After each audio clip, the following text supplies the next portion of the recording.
چی میشد اگه زمین بدون انسان شروع میشد؟ زمین به یک ستاره جنگلی و وحشی تبدیل میشد. بدون انسان 70% خشکی‌ها پوشیده از جنگل‌های انبوه بود.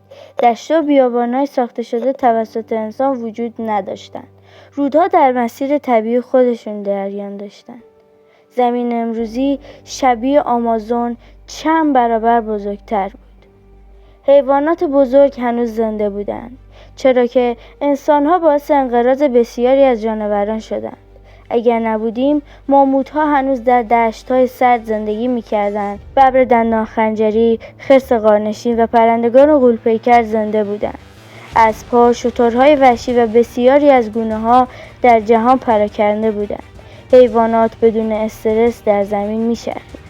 حیات وحش بسیار غنی‌تر، متنوع‌تر و شگفت‌آورتر از امروز بود. اقیانوس‌ها به مراتب سالم‌تر بودند. بدون آلودگی صنعتی، آب‌ها شفاف‌تر و پر از ماهی بودند. مرجان‌ها نابود نمی‌شدند. پلاستیک وجود نداشت. نهنگ‌ها و دلفین‌ها بی‌خطر شنا می‌کردند، بی استرس. دریا دوباره تبدیل به بهشت آبی می‌شد. اقلیم پایدارتر بود. بدون انسان هیچ گاز گلخانه‌ای صنعتی وجود نداشت. جنگل زدایی نمی‌شد. زمین وارد گرمایشی شدید زیستی نمی‌شد. سطح دریاها بسیار آرام‌تر بالا می‌آمد. همه چیز آهسته و طبیعی پیش می‌رفت. زمین رفته رفته به شبیه به دوران قدیم می‌موند. یعنی چرخه‌های یخبندان ادامه پیدا می‌کرد. اسب‌های یخبندان هر 100,000 سال می‌آمدند و می‌رفتند. طبیعت بدون مزاحمت تکامل می‌یافت. تکامل مسیر متفاوتی می‌رفت. وقتی انسان نباشد، شاید گونه باهوشی دیگر شانس تکامل پیدا می‌کرد. کلاغ‌ها، دلفین‌ها، میمون‌های دیگر.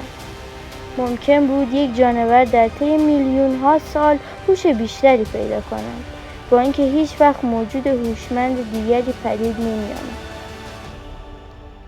اما هیچ تضمینی نیست که گونه دیگر هوش انسان را تکرار کند. و در آخر همین زمین بدون هیچ تمدنی، بدون انسان، هیچ ساختمان، هیچ شهر، هیچ جاده، هیچ تکنولوژی، هیچ هنر، هیچ زبان و هیچ موسیقی و هیچ علمی نبود. نور شب زمین 100% تاریک بود. هیچ ماهواره‌ای در مدار نمیچرخید.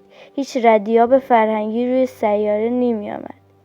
زمین تبدیل میشد به یک بهشت آرام، خاموش و وحشی.